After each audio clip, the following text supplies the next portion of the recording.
Today I'm going to answer one simple question with a straight edge and a prepper tool with a Scotch-Brite pad. I'm going to see if you can actually damage cast iron block and an aluminum head and how much it takes to do that. Stick with me, I'm interested to find out the result for myself. Okay, so this is going to be a simple process. I'm going to use the tool in between the combustion chamber and the water jacket, and I'm going to use the tool between two chambers here. If you don't have a good seal between the two chambers, then you're not going to have good compression. If you don't have a good seal between the combustion chamber and a water jacket, then you're going to be burning coolant and creating pressure in the cooling system. Same thing on the block. I'm going to do the same thing in between two cylinders and between a cylinder and a water jacket. I'm going to use time to kind of measure how long it takes to create too much space to where it would be a problem.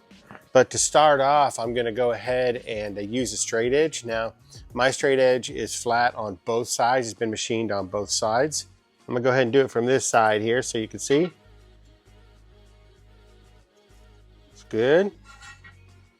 And good. Now on the head, probably we'll do this side here and then drop down to the between the two combustion chambers. And it's good. We got a good seal.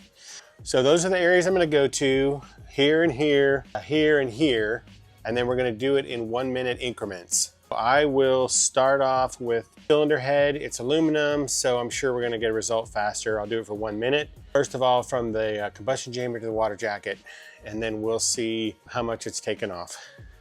And we're going to go ahead and start it.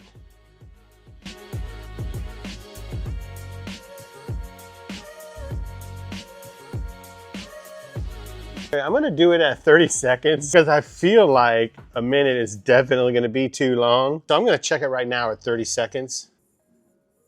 Yeah. So at 30 seconds, that's 1/1000. I'm going to get my other feeler gauge and see what exactly is fitting through here at 30 seconds.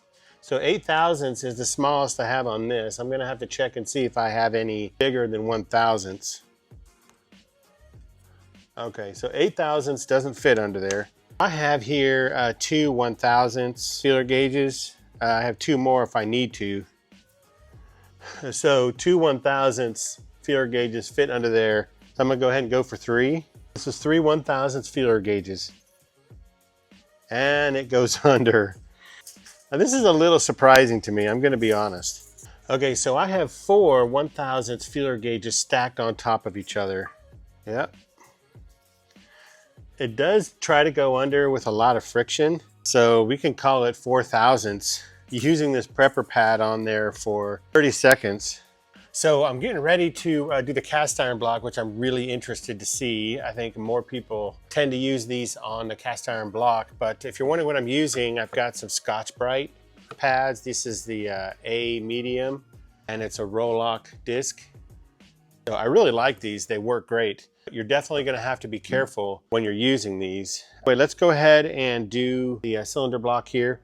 And I'm going to do it for 30 seconds and then I'm going to check it and see if there's damage at 30 seconds.